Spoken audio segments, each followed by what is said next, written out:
What is up, everyone? Welcome back to Apocaflix Movies and Fandalorian Club, our fourth episode for the show here on Apocaflix Movies. And if you don't know what the Fandalorian Club is, it is our live Mandalorian review special.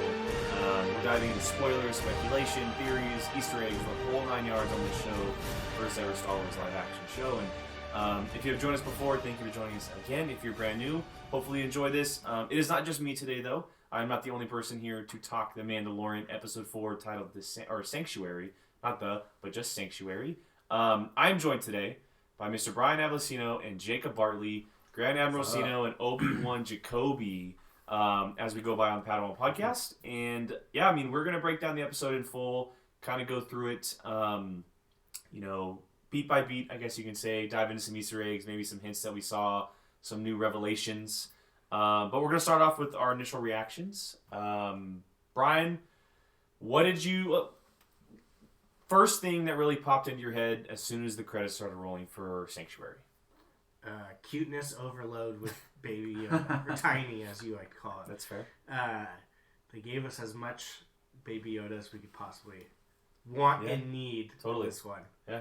I caught myself many times going, oh, like, yeah. So, Jacob?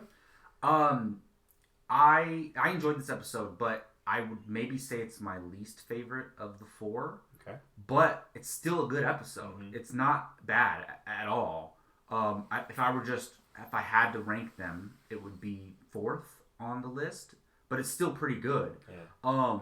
Overall, what they were doing, what the whole episode was about, was all right to me. But what I loved was learning more about the Mandalorian, about this character, which we have confirmed he's not an original Mandalorian. Jake, you're welcome. Predicted it. Which we talked about before. What the other episodes gave us hints, basically told us, but we had to figure it out in a way. Yeah. This one confirmed it. And my favorite thing about this episode was basically learning about how the mask works. Like, they're only allowed to take it off when nobody else is around. Technically, this is the first time we saw him take it off. Yeah. But we didn't see his face.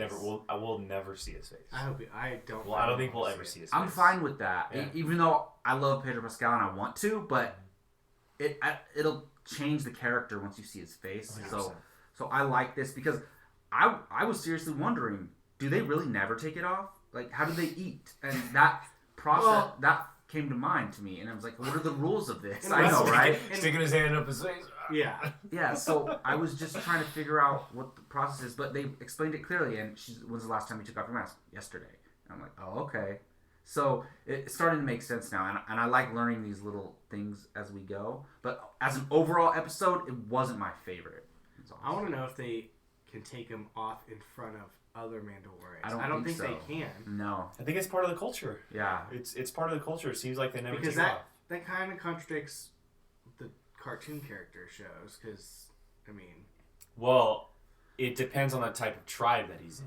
I guess. It also yes, that does happen in Rebels and Clone Wars, but the thing with Mandalorians is that they're all separated into different tribes, very much like Indians, and Indians had their own ways to go about things, just like the Mandalorians do, and so could very well be the way that it's yeah, because I know, I mean, Sabine wasn't really with the Mandalorians the whole time with Rebels. She kind of departed from them more or less when they went back. But we see other characters with their helmets off talking, obviously. Yeah. So I think it could be that, and also, who knows, maybe things changed after the Purge. That's true. After the whole thing with the Empire. So maybe they're like, all right, from now on, we're not taking our masks off. Like Pre-Vizsla took his helmet off all the time, and he was essentially one of the biggest characters in Mandalorian history. So I mean, I love the episode. I think it's a really, really cool, different episode. It's not one of my favorites. I'm kind of in your boat. I don't know if it's my least favorite, but it's not. Episode 1 and this one are pretty close for me. Yeah, and episode 1 was great, but they're on the same type of path there. 2 and 3 are just amazing. I like that the way that it's kind of like made sure that we know that this guy does have a heart. And he's like doing it for the right reason. He's not just like a Mandalorian, like a typical bounty hunter. I do love that he did kind of want to stay. Part of him wanted to stay and get to know this woman more. He started to lift his helmet. And yeah, it's just not happening. No, not happening at all. Because he would be hunted down and that place would go up in flames. So, Yeah. But let's dive into the episode now and kind of go beat by beat here. And it starts off with the introduction of this new town or farm. And we get this character. You skipped the best part when Baby Yoda keeps pushing the buttons. That's after this part. What? Yeah, That's the very first. The episode opens with the town being attacked. The episode opens with the farm. Oh, you're The right. village You're being right. attacked. The episode opens with the farm. And we don't ever get a name for her, correct? I don't think so. No, we don't ever get a name for her. Very cool character, and she's very interesting. She was awesome. She's very interesting. Yeah. She's from a lot of different movies. I'm pretty sure she was in Wind River. Yes, that's what it was. She was in Wind She River. looked very familiar to me. Yeah. But for some reason, I said to Brian when we were watching it, but I feel like she has this history almost with Mandalorian. There's something. There's got to be do we think we're going to see her back? I don't know if it's with Mandalorians, but there's something to her because when he asked, "Does anyone know how to shoot?" She was the only one who. And she's murking her shot is ridiculous. Yeah. So do we think that we'll see her back? Yes, I think so. Right? Like, got to. So I'm convinced that we're not going to see IG-11 again this season. Unfortunately, I don't think we're going to see Gina. All right. The thing is, we are. It's probably on IMDb who's in that every episode and everything like that, so I could be wrong. But just watching it, speculation-wise, I'm just saying it feels like, all right, we're just going to meet these characters, and then because it's only 8 episodes, so how are you going to have time to revisit all these characters again? But I do think that we'll see them again in season 2. A lot of these characters. Yeah, again, definitely. So, but I like her, for example. I think we'll see her again in season 2.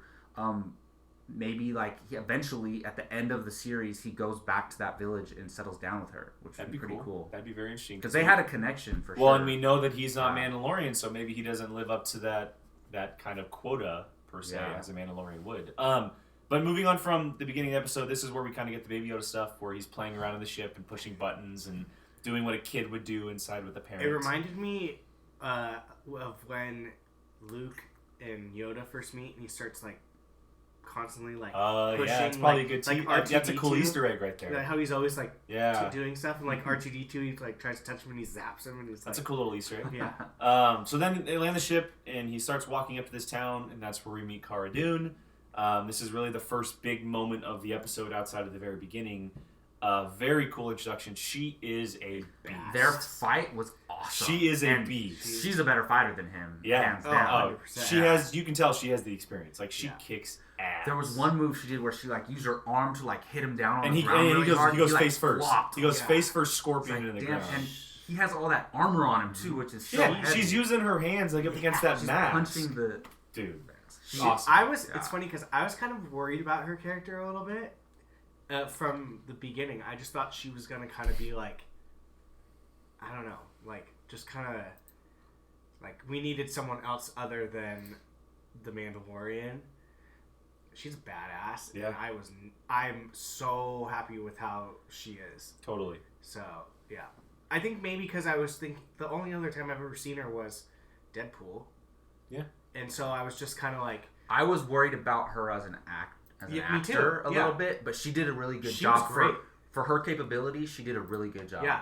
I mean, I think I was more afraid that we were going to get, wrestler, type of,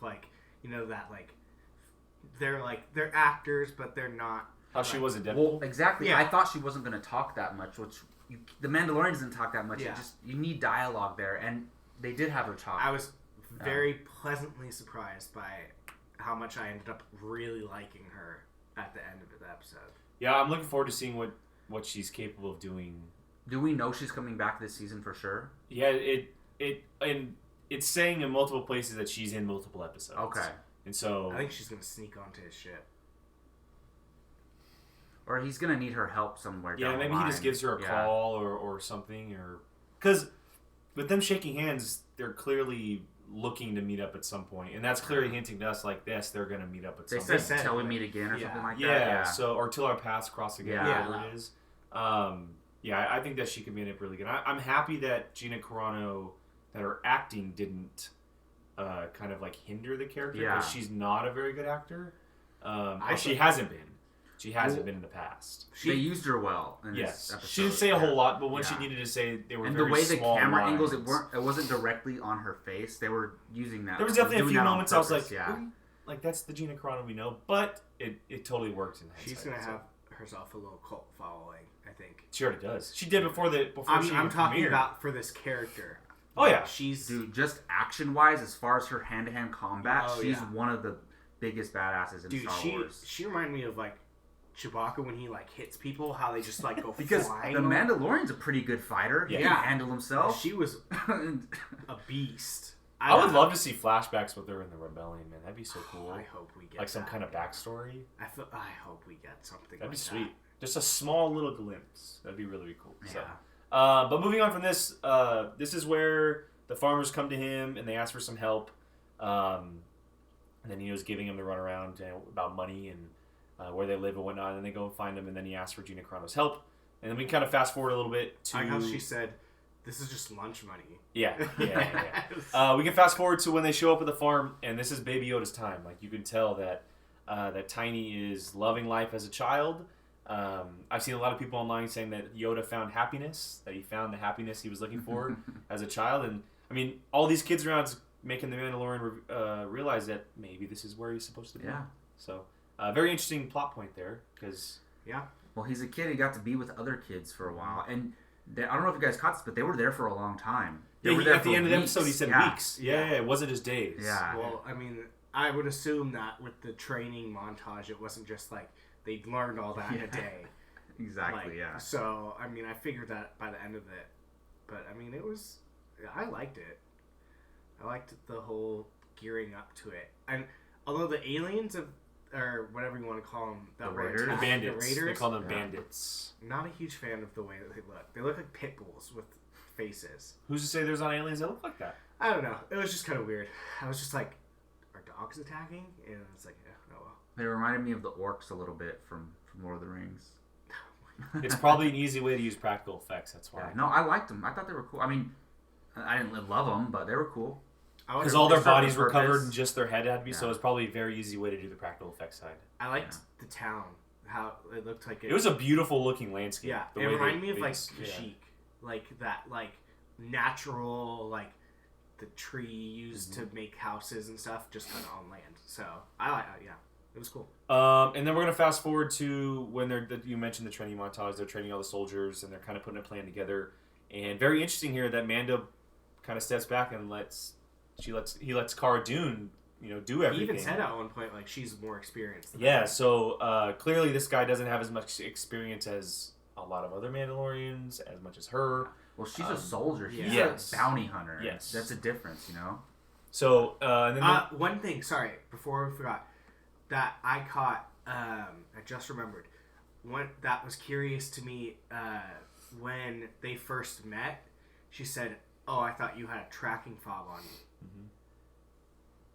So maybe she. Well, she had kind of said it. She said it's think of it as an early retirement. Maybe she abandoned. She's in the hiding for. I think she abandoned the rebellion. I think so. She doesn't want to do it anymore because she had mentioned how they sent her and her crew on silent missions to take down the Empire warlords that are in hiding. Yeah. And either maybe one went sideways. Well, and she said she didn't want to be like protector of politicians and stuff. Yeah, like so maybe something went sideways and someone's after her, or she just abandoned it and they're doing the whole thing like we have in the military today. Like if you abandon what you're doing, you're out basically for a crime. Yeah. And so she could be being hunted, which would make a lot of sense. And maybe that's how it plays into the season going forward. I mean, maybe someone comes after her and Mandalorian gets involved or she needs his help or something like that, which would be very cool. Yeah. So that'll be interesting to see how that plays into fold. But yeah, then we get into this cool little action scene where they're hunting down these dog creatures, as we can call them, dog bandits. Yeah. And they go to their camp and blow up their campsite. Cool little action scene again. We saw the footsteps when they were walking to Yes, they're searching things out. We see the ATST footsteps, but then we get to the camp and they're kicking the butts of these bandits and throwing punches left and right together, and they're both getting knocked out at the same time, both getting back up. Very cool scene that leads into the big action scene, but I mean, that scene in general was a cool little tease, and we finally see the ATSC kind of light up and coming after him right before it looked demonic. It looked very weathered. Very, very weathered. Well, it made it those bandits aren't Empire from the Empire, so they stole it or found it. I want to know how that got there, or if it was there before. Something must have happened there, because it's not like they're just gonna taken. It must have been left behind during some battle, and then maybe it was broken and they fixed it and they used it. It was pretty cool. I liked it because obviously you're working with a limited budget on this TV show, and that's a cool way to give us some familiar Star Wars stuff without spending too much money on it. Did you? Because Brian and I watched this together. In the opening scene when the farm was being fired on, did it ever cross your mind that it was going to be an AT-AT or an AT-ST? No. See, I had heard the sound, and then I saw how big the shots were. The red laser. And in my head, I go, "There's no way that can be an AT-AT, right?" And I just wasn't thinking about it. Yeah, like I don't know why it crossed my mind, I but heard then that it being an classic, ST. like, Yeah, and then an ST sounds. I mean, an ST fits way better than an AT-AT. Like an AT-AT would have been ridiculous, Oh, obviously. Yeah. There's no way. So, they would have been done. I was hoping they were going to do like the Ewoks where the tree things smack like that. Yeah, that would have been crazy. Have we seen those in live action yet? Is this the first time we've seen? No, Return of the Jedi. Yeah, Return of the Jedi. Oh, okay. Well, I just said. Yeah, Return of the Jedi. have the Oh, things yeah, that yeah, slam you're right, down you're right, on yeah. Endor. Tree limbs. Yeah, and then we get to the big battle at the end, and this is kind of where all the farmers come together, and they're trained by Cara and Mando, and Pretty much. Cara. yeah, I mean Mando was doing the guns, Yeah. with all of them. Cool action I love scene. how he just has tons. He's just pulling out yeah, like all those briefcases. bullets. Yeah. Oh my god, it's ridiculous. He's just like, It's you get ridiculous. one, you get It's one. interesting though because he gave the rifle up to her, which is very, very interesting. Yeah. You'd think that thing would be like attached to him. Oh, like he let her use it. Yeah, and during- she goes, "Give me in the that pulse battle. rifle," and he just goes, "Here you go, go do Yeah. your thing." Oh, he which is respects very her. interesting. Yeah. Which is why I think that that dynamic's going to come back in some. She's a capacity. badass. Yeah, she's. When she was, I love how ever since they introduced disintegration, there hasn't been one episode where we don't see someone get disintegrated. Like they just did like one person, and it was just like, oh, don't forget we disintegrate. And he was like, But it "Oh, didn't Lord." do much damage to the ATST. No, it did No, nothing. It just just, bounced off. went right as she. Only her shooting through the window. That was the only Yeah. one it did. But yeah, I mean, not a whole lot of hand-to-hand stuff here. It's more shooting and getting the ATST down. And as soon as that- strategy, they were trying to get it to Yeah, fall. it was a plan that they tried to come into fold, and as soon as that thing came down, the battle was essentially won. Those things came off. But yeah, very simple episode, straight to the point. Small little story. Don't know how it plays into the larger story, but Well, I think it showed us that there's people tracking him down, and it's going to be very difficult for him to get somewhere where they're not going to be found. we had the final scene, or not the that- final scene, but Yeah. with the bounty that's coming Mhm. after, That coming was after big. Tiny, not him. Yeah. Did you Well- think that they were going to shoot Yoda at any point in time? I mean, I thought I 100% thought shot that he saw my reaction. I was like 60%. I thought they were going to, but a lot of me knew like, no, there's no way they would do that. People would riot if they. That's why. Like if he, not a bullet to the head. You know, if he died another way, like the scientists killed him. You know, that's terrible. But I not a bullet to the head. 100% thought he Yeah. got murked because the kids kind of like grabbed him, and I was like, no way! Like they shot him in the head. The second time they make us think he gets shot, and then Yeah. someone else gets shot. So Yeah. I don't know. I was. But basically, for freaking me, out. all right. So they keep doing this where you think this is the last time you're going to see Baby Yoda because you think, oh, he's going to leave him in this village. Now he's going to go on. The next 4 episodes are him without Baby Yoda doing this mission, whatever he's going to be doing. And I was like, okay, well, that's fine, whatever. We're not going to see him anymore. And I'm a little sad. But then I'm like, yes, he's not. He's taking Baby Yoda with him, so I like that. It's the lone wolf and the cub story. And It's a Yeah. classic story of the two characters. So that put now I together. think the whole season is just about this, about him protecting. Well, him. I think that the bounty hunter at the end made sure to let us know that the client Werner Herzog is still coming after this. Absolutely, yeah. And the bounty's not for Mando because he picked it up and it wasn't beeping like crazy. It was Yeah. beeping for Baby Yoda. Yeah. And so they're still coming after him. It's just a him on the run type story, and he's gonna be running at all these different type of characters. And yeah, I mean, it's gonna be. I'm very excited to see where it goes. For Honestly, I think the thing for me that I'm most interested in right now is where Baby Yoda ends up, and like how that story. sure. Still have 4 wraps. episodes to go. I know, but I'm just saying, like right now, that's probably the thing I'm thinking about the most. Like, where is that thing gonna end up? Because I mean, that's a big.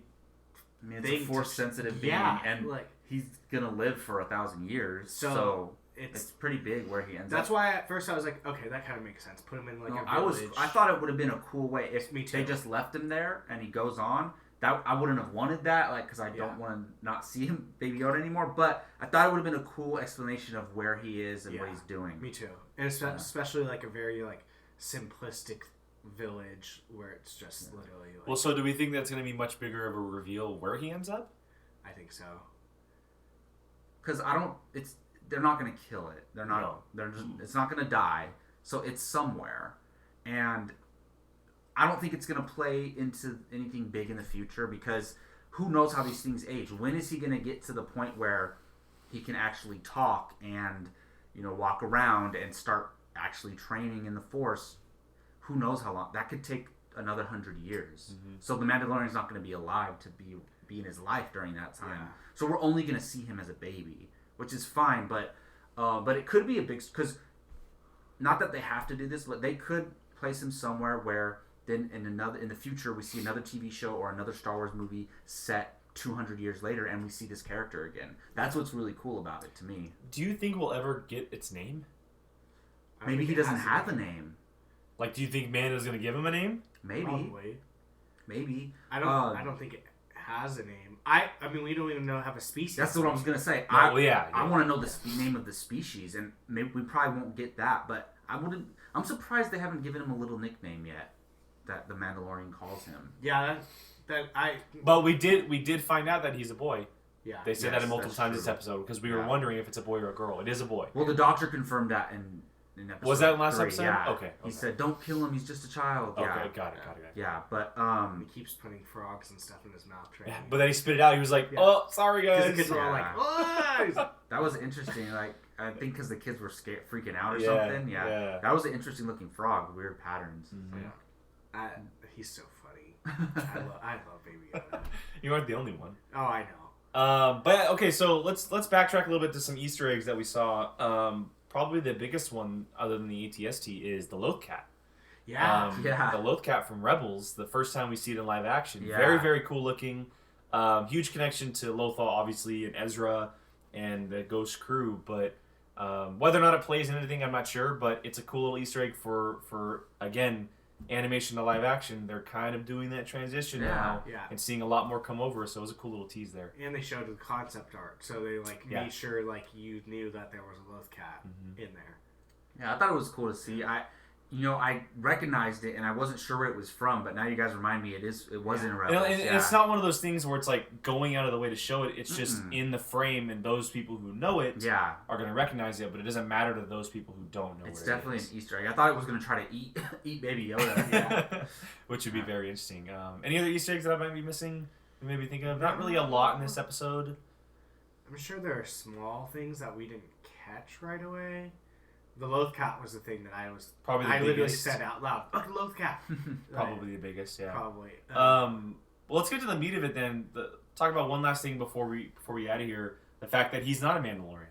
Yes. But let's kind of dive into this a little bit for the next 5 to 10 minutes or so. Just initial thoughts now, knowing that he isn't a Mandalorian, that he was saved by the Mandalorian. Well, that's what I want to see. I want to see more of the flashbacks. Mm-hmm. Because I thought that's what I was starting at. The only time we get flashbacks are when his armor's getting worked on and you hear the clanking. So we have to get into a situation where he's going to hear clanking again in order to get flashbacks. I think the clanking reminds me of the droids. Yeah, a little bit, and just the explosions and everything. I hope maybe they open up an episode where it's like 10 minutes of the flashback and who saved him and where he went afterwards.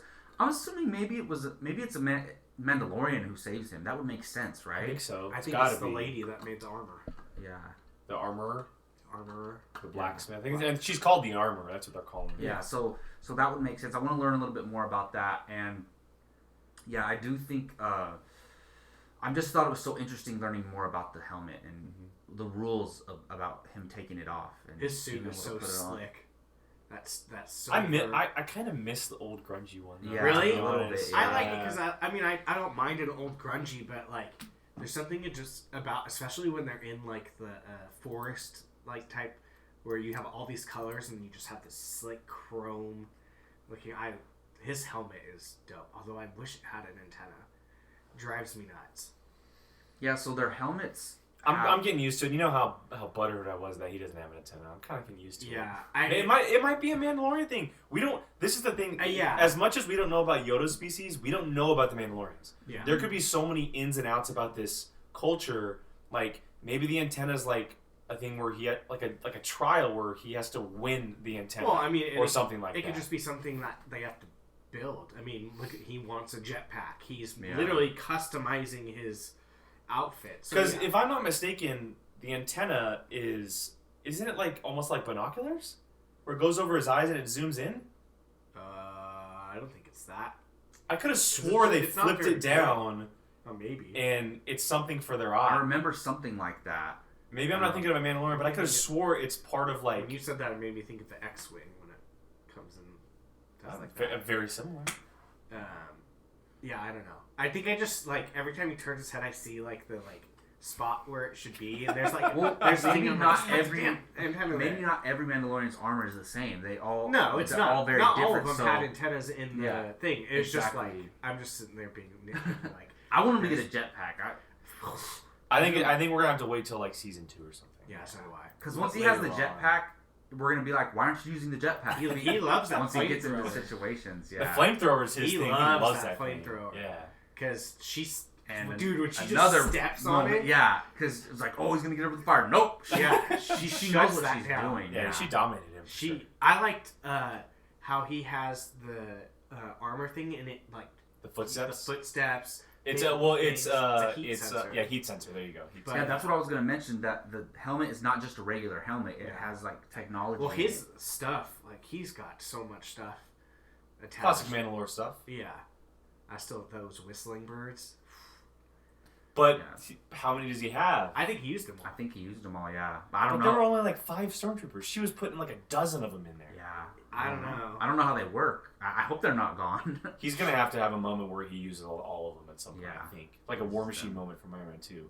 Yeah, where all those things just come out of it or whatever. Did you guys feel like there's a couple characters and I felt like this with the blue-faced guy in the opening of the first episode, where it doesn't feel like they're in the Star Wars universe, and so the bartender at the restaurant, she didn't feel like Star Wars to me. It felt too modern, like she's living in modern day. And then the 2 guys who go and get the Mandalorian, who are part of the village, just the way they were talking, it felt a little too like modern day for me. Did you guys feel that at all? Sometimes I get a lot of like that, like, oh, we wanted to use this actor comedian because he's a recognizable face, so let's put him as this. And that's the kind of feel that I get every once in a while. Like, you know, like, oh, look here, let's make a cameo. Daniel Craig's going to be a stormtrooper. Like that type of thing where it's just like, put him in as a part that doesn't really matter or anything, but we'll get him in there just so he can have face to say he's in Star Wars. Yeah, not a big deal, but it just bothers me a little bit. I get that. It doesn't feel right. Like, the Mandalorian and Cara Dune, they feel like they're supposed to be there,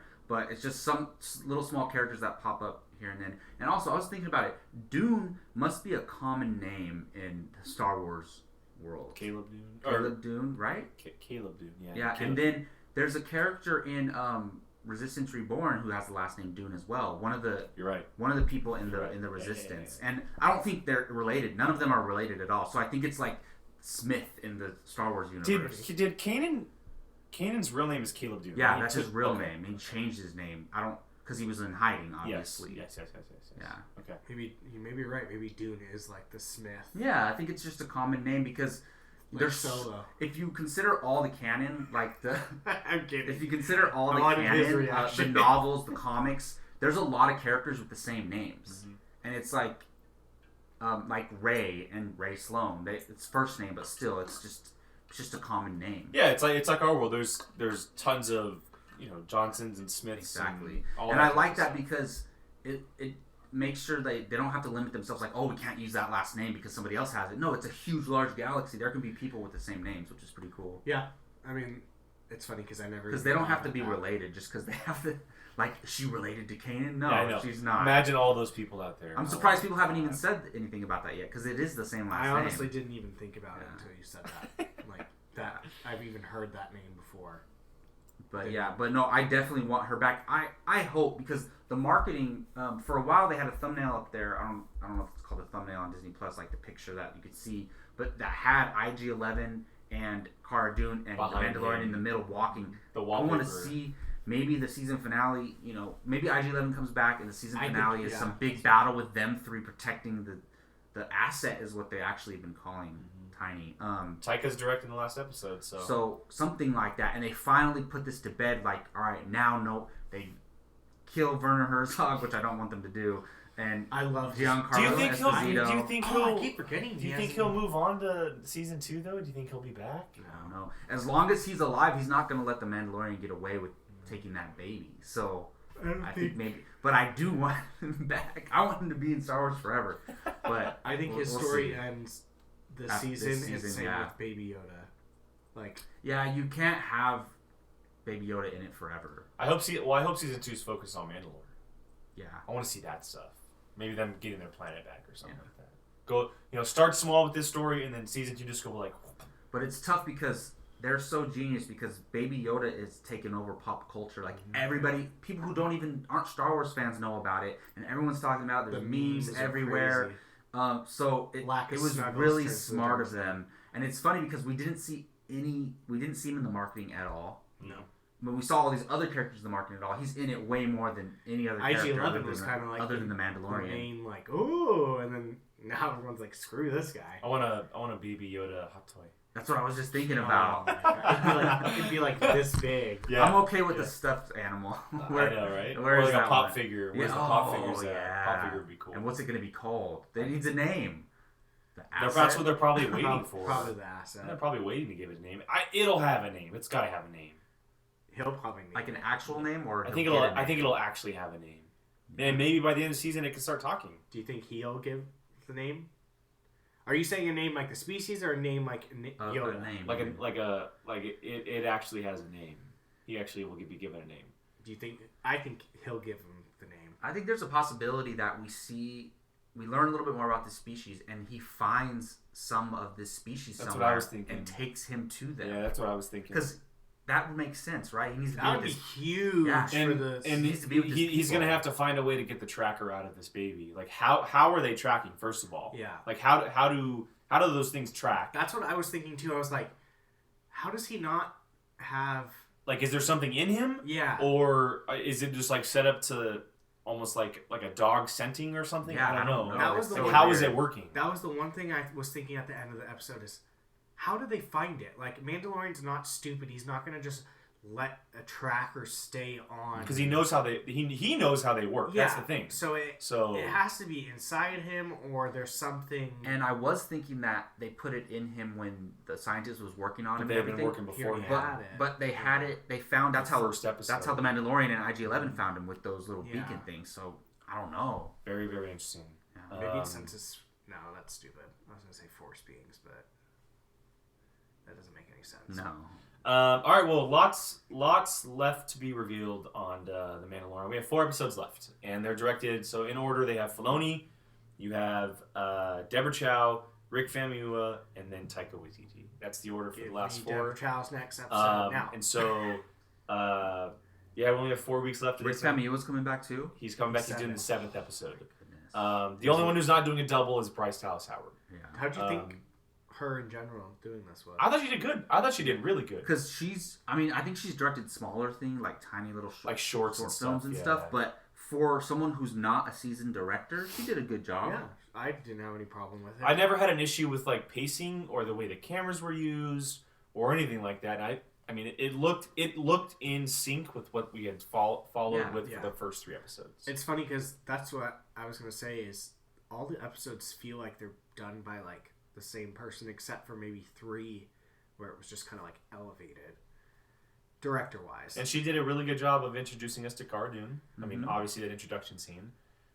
She gave us the longest episode yet in 41 minutes, which is a cool thing. It's funny because I'm not one of those people that are getting pissed off that they're not Me neither. longer. No, I'm cool with it. Me neither. Totally cool with it. The length and stuff. There's a lot of it in it anyway. They're all filled with a lot of stuff. Yeah. Yeah, They feel long, even though they're not. Exactly, Yeah. and that's like I was on Twitter and were like, these need to be hour long, and I'm like, It feels like that, almost like you've been watching it like the perfect amount of time, like it's been an hour, and it only comes out to 41. And it's almost the same amount as a regular hour-long TV show because there's no commercials. Yeah. Exactly. So most of our shows, like we watch Arrow, there's probably only 40 minutes of real footage in there anyway. So it's the same thing. We're just not getting We've commercials. essentially seen one movie so far. Yeah. We've had 2 hours of Mandalorian television, which is one movie. So length doesn't matter. It's about pacing, and it's been the pacing has been good. It's killed so far. It's absolutely killed. The best thing I think that I've said it every single week is they trim the fat. It is just the story, only what you need to know, and there is no fluff, and that is I think the best part of that.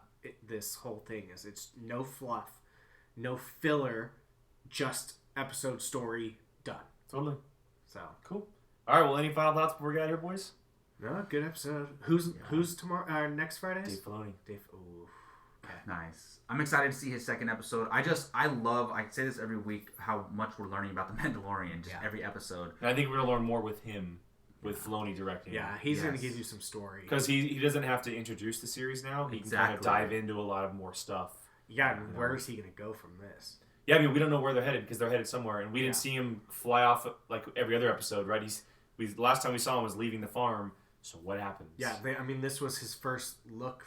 He was trying to find somewhere. A lot of times it picks up literally right where it could pick up on that planet. So like maybe something happens to the ship and they have to go back there. I think it's going to pick up him going to his ship. Because if he stays on that planet next episode, then we could see her again. Yeah. Cardoon and the woman as well. Yeah. So it could be very interesting. I think she's going to be on that ship, hiding somewhere. Cardoon? Yeah. She doesn't seem like the type. It doesn't. But why? Yeah. You know, he would gladly let her go with him. There's no reason for her to hide on there. All right, well there it is, guys. Our review of The Mandalorian, Episode 4, Sanctuary. Full spoilers, and so let us know in the comments what you think of the episode. You know, some Easter eggs, things that we talked about. What do you think of Bryce Dallas Howard? What do you think the Mandalorian is going to do going forward? Do you like that he's not a Mandalorian? Do you think Baby Yoda will get a name? Leave all your thoughts down there. We'd love to hear from you guys. What if his name's just Frank? Frank. Just something like that. Frank. That is Jacob. That is Brian. I am Jake. This is Apocaflix Movies for the Fandalorian Club, Episode 4. Join us every Friday after each episode. We will be here. More than likely going forward, it will be in the afternoon, evening because of work. But today, because we're off because of Thanksgiving, we're able to do it early. So hopefully you guys enjoyed it. And until next time, we'll see you guys later. Hey everyone, Jacob Bartley here. Thanks for watching. If you want to check out something similar from Apocaflix Movies, click this video up here. You want something a little bit different? Check out this video down here. If you haven't done so, please subscribe to Apocaflix Movies and let us know your thoughts in the comments section. We always love to hear from you. Thanks for watching.